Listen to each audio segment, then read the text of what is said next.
Hi, welcome to the Improved Garage. I've had a couple of commenters that have asked specifically about my water system and how I deal with high TDS or dealing with bad city water. So I'm going to talk about my water system in depth and what I'm doing and kind of the reason why and all of that. So I guess the first thing to talk about is why, right? Why do we care about this TDS or the total dissolved solids, which is what it stands for, in our water? Specifically as it relates to washing cars. Well, I actually started caring about it because of my aquarium. So TDS is the measure of the total amount of dissolved solids in water. And those solids could be a variety of things. They could be salt, they could be heavy metals, they could be different chemicals. The importance when it comes to detailing is that if you have water that is on your paint and that water dries on your paint, the water evaporates, the solids do not. So the solids are left behind, and that's where you end up with water spots. Water spots are actually solids left behind by the water. Depending on what those solids are made of, it can etch your paint. And that etching happens because of the fact that when the paint is hot, the pores in the paint open and it's actually able to absorb some of that material, and then when the water dries, there's a cooling factor, it gets trapped below the pores of the paint, and that's why you find that you might need to take your car and heat cycle it to get some of the spots out of the paint, or you might need to use a really aggressive polisher that's going to generate a little bit of heat to remove those water spots. So really, when we're talking about cleaning our water or removing dissolved solids from our water, this is a prevention step. This is something that is designed to make it so that you have a lower chance or no chance of water spots. And really, no chance isn't realistic. A lower chance is very realistic because there are other dissolved solids out there in the world. There's, the dust in the air, there's dirt on your car, there is stuff that's, stuck in all of your window seams and everywhere around your car that can be absorbed by the water, can be carried by the water, and then can dry on your car and leave spots. But we're lowering the chances pretty significantly. TDS is measured as a number. Typically it's somewhere between 0 and about 600 is kind of the worst that I've ever heard of. I'm sure it can get higher than that. But really it's a measurement of the parts per million of dissolved solids in the water. So if you've got a TDS of 400, for every 1 million molecules of water, there are 400 molecules of solid. So what we're trying to do here is we're trying to lower that as low as possible. And when you get into the aquarium hobby, when you're making salt water for fish, it's important that your water start out as pure as possible, because certain things like chlorine and fluorine and salt and the things that are used to actually clean your water by your city, or the groundwater contaminants that might be in the groundwater around you, those aren't things that fish are used to dealing with, and they're literally breathing the water, so you need to make it as clean as possible. So let's talk about my system. It's here behind me. I'm kind of going to go through everything and just name what they all are, and then I'll work through from the beginning of the flow to the end of the flow. All right, so I have a Hague WaterMax. This is a water softening and filtration system. It's a whole house system, so my entire house goes through this. I have a reverse osmosis system that is a 300 gallon per day system. It's made by Stealth RO, and it's a hydrologic system. Technically, it's for hydroponics, but realistically, it doesn't matter if it's a drinking water reverse osmosis system, a hydroponic reverse osmosis system, or a detailing reverse osmosis system. They're all going to do the same function, the same job. The hydroponic one was the best budget and package that I found personally for me. Down here, I have a two-stage deionization system. I have a single-stage deionization system, and I'll talk about why I did that. I have a booster pump. I have a pressure gauge. There's actually two pressure gauges, one on the input side and one on the output side. This is a pressure switch. And then these are storage tanks. This is a 20 gallon and this is a 35 gallon. And then I have my Krenzler pressure washer, my Cox hose reel with a Cobra Jet hose. So, water comes into my house through normal copper pipes. I have city water, and my water comes into my house around 400 TDS. I also have hard water problems. I have minerals in my water that make me have, staining or other problems with fixtures and different things throughout the house, appliances. So because of that, I have a whole house water softening system. So really, there are a lot of brands that make these types of products. Kinetico, you can have a Culligan, you can have a whatever. I have Hague because Hague is what is local to me. So this is a leased product. I do not own this. This is about $6,000 to buy outright. I lease it for $75 a month, and they deal with any sort of maintenance breakdown or anything that might happen. I'm renting. If I owned the house, then I would probably just buy the system outright, or I'd build my own. The Hague WaterMax, this side is the filtration side. It has the brains in the top here, and there's a tank in here that stores brine water, which is basically salt water, and it adds it to my water as water flows through the system throughout the day. So when water flows, there's a sensor here that sees that water's flowing, and it adds a small amount of salt water solution to neutralize the heavy metals and to soften my water for my appliances and for us to take showers and clean clothes and those types of things. I have them come over about once a year, and they measure my water coming into my house because it changes over time. City water, groundwater, no matter what it is, it's going to change. So they come to my house, they check it, and they modify the amount that it adds. It's usually a very small change. It's like 10%-ish when they do it, but they come out once a year and they do that. This is a salt tank. So this salt tank is just full of salt crystals. You buy them at Lowe's or any other hardware store or some grocery stores. So it's got salt in it. And what happens is periodically this will pump water into that, and it'll go through a brine cycle, and then it'll suck water that is salty back through the same hose and store it in here. For my house and the size of our house, the number of people that we have, that happens once per day. It happens at night around 2 a.m. If you had a smaller house, you can make it happen every other day or every third day. It's all programmable here on the Hague. And they programmed all of that for me based on the water usage that they see. And I can look at this display on top at any given time, and I can say, okay, so I'm flowing right now at 2 gallons per minute because somebody's taking a shower. I've got 444 gallons of water remaining that can be softened today before it has to go through a regeneration cycle. My next regeneration cycle is at 1 a.m. Okay, so now I've got soft water. That soft water exits, and I've got a garden hose here, and this garden hose is connected to softened water. It's still going to leave spots because softened water contains salt, and that salt is going to be left on your paint, and that is going to etch your paint and leave water spots if left to dry. If you dry anything fast enough, you can make it so that you don't have water spots. But I have a garden hose that's connected here, and then I have this other fitting right here that goes and feeds my system. Now, the next thing that it goes into is a booster pump. This booster pump is designed to increase the efficiency of my system, and that is done because the water pressure in my neighborhood is inconsistent. So the water main coming through our neighborhood, it's sometimes as high as 85 PSI. It's sometimes as low as 45 PSI, just based on what my neighbors are doing. Are sprinklers running? Are people taking showers? Is other stuff going on around me? So this takes whatever pressure is coming into it and makes sure that the output pressure is 80 PSI.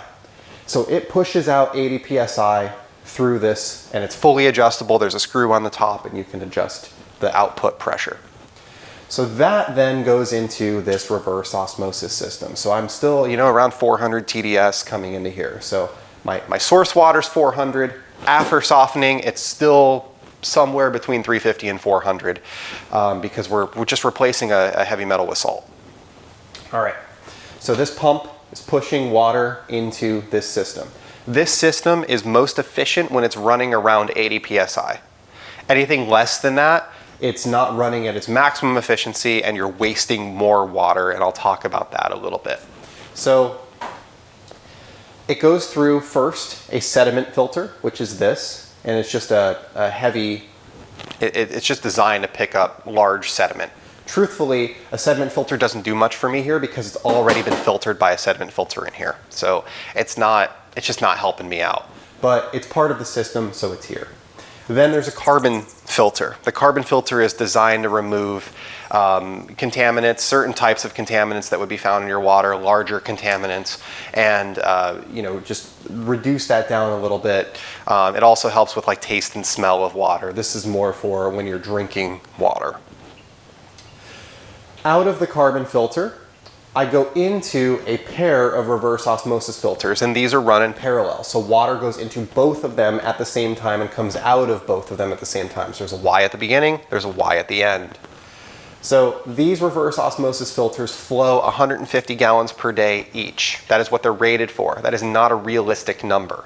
I would say that I can probably do about 200 gallons per day in total between two of them. So realistically, you're going to get about 60% of what they're rated for if you're running at the maximum efficient pressure of 80 psi. It's just, it's an inflated number for whatever reason. So coming in, coming out of this side, I then have my product water and my waste water. So in order for a reverse osmosis system to function, there is a product water that it produces, which is clean, and a waste water that it produces, which is not clean. And that wastewater needs to be drained somewhere. So I have a wastewater drain, which is over here. It's this black hose, and that's plumbed into this drain, which is also used by my Hague WaterMax system. And that goes and drains into actually my laundry room. It goes into the drain from my washing machine, but it just needs to go to a drain. So this is a drain, and that gets piped over to the other side of my house. The product water, the good water that comes out of this, comes through this blue hose right here. And that product water comes out at around 7 TDS. When it first starts running, it's about 13 to 15, but it gets more efficient after a couple of minutes, and then it runs to about 7 TDS, and that's what my product water coming out of the system is. At that point, it's really pure, drinkable water. So it's good drinking water that you could actually consume as a human and not get sick. So the water coming out of here is 7 TDS. Then it's going into a deionization system. Now this deionization system that I have here, it's aquatic life. It's another, aquarium thing. They market this as a car rinse, DI spot-free car rinse. But there are, when you're talking about deionization, there are 3 different types of resin, which is this blue stuff that's in here. It's actually purple or blue, depending on which type it is. There are actually 3 different types. There is cation, there is anion, and there is mixed bed. So cation is designed to remove a certain type of contaminant. Anion is designed to remove a certain type of contaminant. Mixed bed is cation and anion pre-mixed together for you, and that will remove all contaminants. So a mixed bed system will reduce your product water to 0 TDS. The problem that you run into from an efficiency perspective or a cost perspective is that because the mixed bed resin is pre-mixed by the manufacturer, it's usually like 60-40, you're going to have some waste product. So if you take a look here, this one is cation, this one is anion, this one is mixed bed. I've actually separated them out in my system. So I first run through cation, then I run through anion, then I run through mixed bed. If I just ran through mixed bed, I would still end up with 0 TDS at the end, which is what I'm looking for. But I would be throwing away a portion of this tank. So the anion, as you can see, the color changing here, so this part is all used, this part is all unused. I go through probably 3 of these to 1 of these. So really, I need a mixture that's like 75-25, and that mixture doesn't exist. It comes 60-40 from most manufacturers. So I would be throwing away a portion of my cation resin if I was just running mixed bed. And you can buy it separately, it's the same price. So what I do is I run 3 stages. I have a cation stage, I have an anion stage, I have a mixed bed stage. So after these 2, I have a total TDS of around 2. After this guy, I have a total TDS of 0. And I have a TDS meter here that actually reads in 3 different places. So I have 3 different probes. I have one after the RO, I have one after this, and I have one that's my product water, my total product at the end here.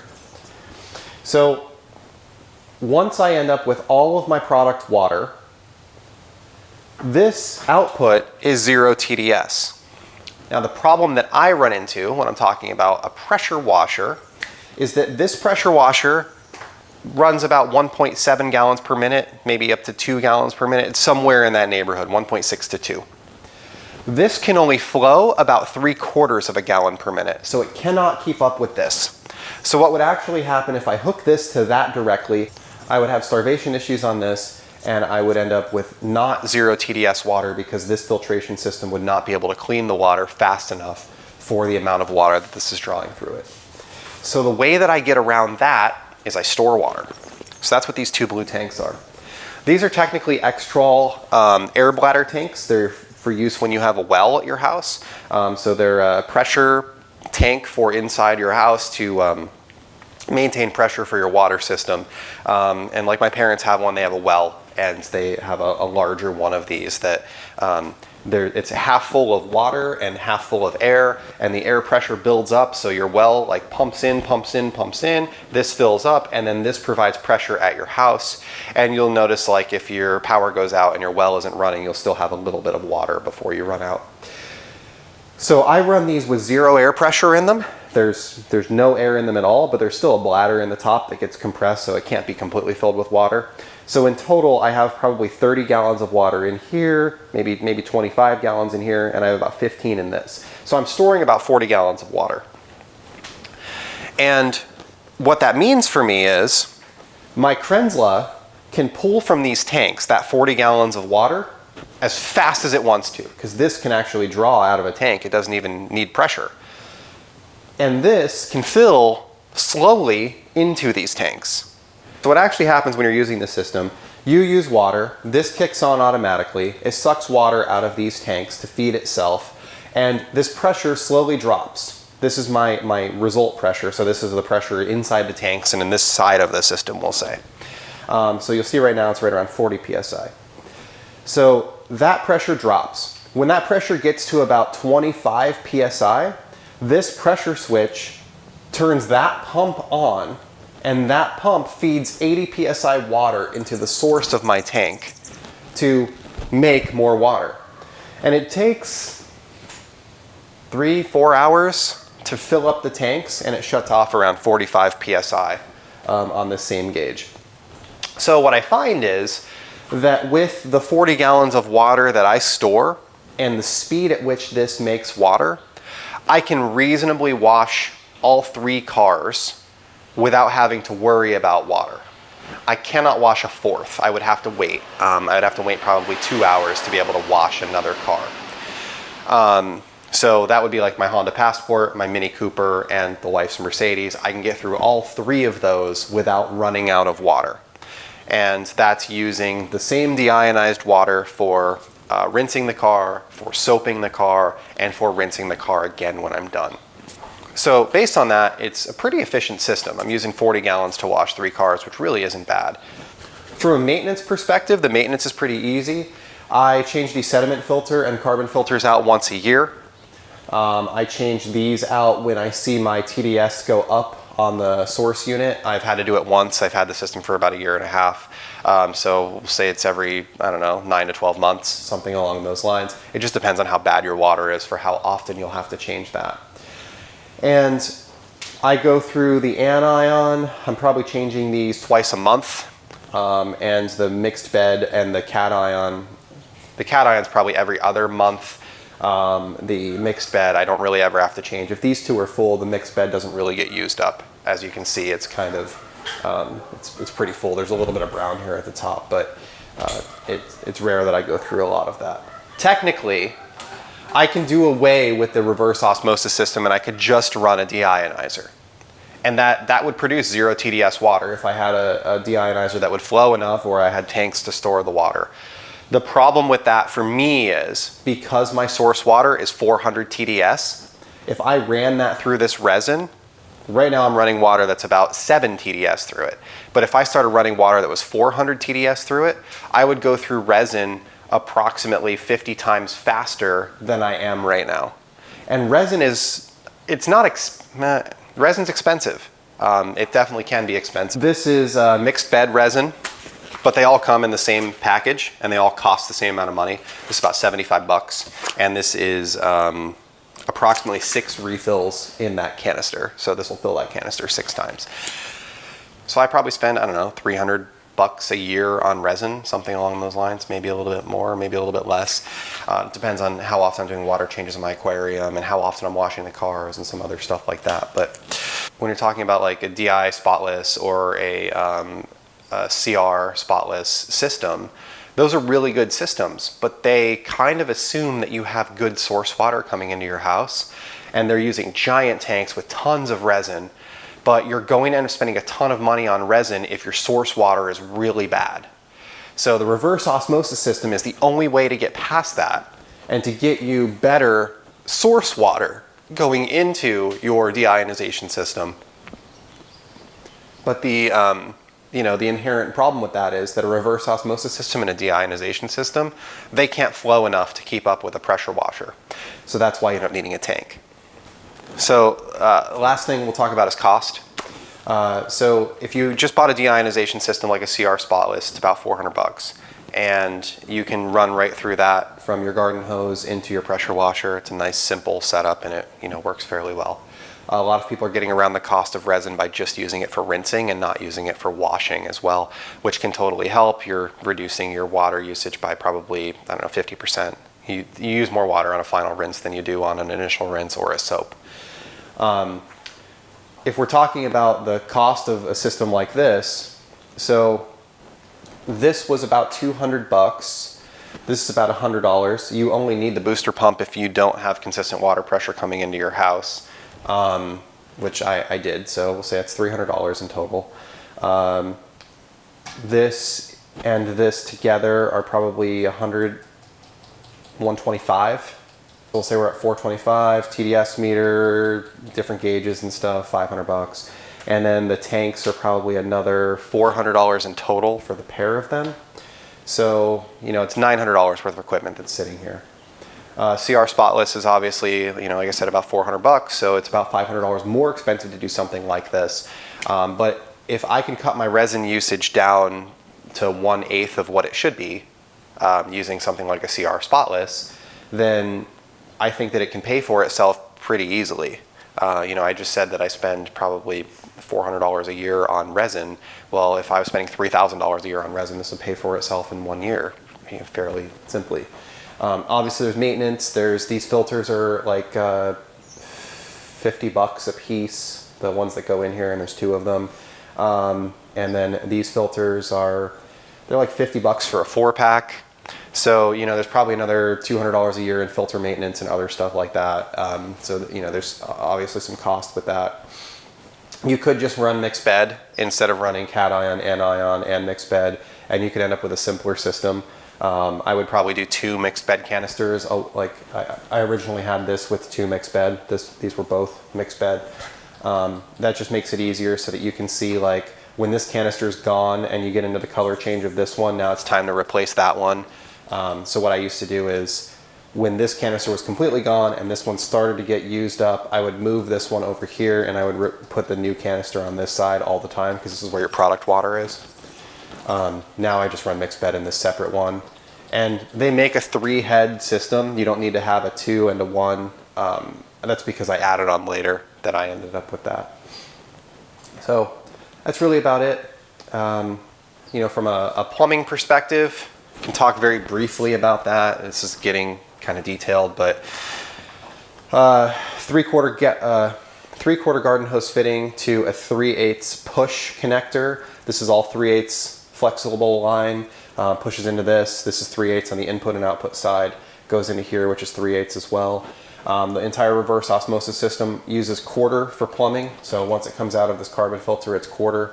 So this is quarter the whole way. My product water is quarter and my drain water is quarter. I'm using quarter into this. This came from the factory with a It's a 1/2 inch NPT fitting, so I have a 1/2 inch to 1/4 push adapter on both sides. So it's, you know, 1/4 in, 1/4 out. Same thing on this guy. This has a 3/8 NPT fitting, so 1/4 in, 1/4 out. And then, you know, this is all 1/4 as well through all of this. So most of these fittings are designed for 1/4 push. On the bottom of the tanks, which I can't really show in the video because they're full of water and they weigh a bunch, it's like a 1 inch fitting on the bottom of them that I reduced down to 3/4 NPT. And then I have a 1/4 to 3/4 fitting that's in, and then I have a hose that's coming out. So there's like a T that I made in the back here. So it's 3/4 out of both, flexible tubing, and then my flexible tubing output is down here on the ground, and I have a Y. So this is my garden hose, just right here. I use this as a bucket filler. So that's my bucket filler. And then this one here is what feeds my Krenzler pressure washer. And I have valves on everything, so I can shut this off, I can shut this off, I can shut that off.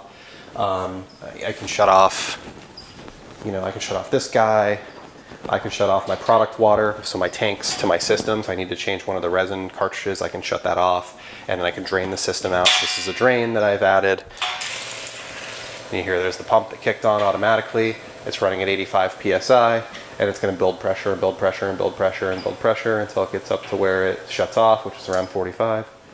And yeah. Anyway, hopefully you found this helpful. Maybe it was super boring. You know, you can bash me in the comments if you want to, but I had a couple people that asked specifically about this, so I realized the longer video. You know, hopefully you guys found it helpful. If you have any questions about it, you know, ask in the comments, and I'll do my best to respond. I try to respond to every single comment. I'll post a couple links in the description for different products and things that I've used. It's not a one-size-fits-all, really. So the system works pretty well. I built it about a year ago. I honestly haven't had any problems with it. Just done some basic maintenance to it. You know, if you're looking for help designing something like this, reach out, and I'll do my best to help you out with it. So thank you for watching, and have a great day.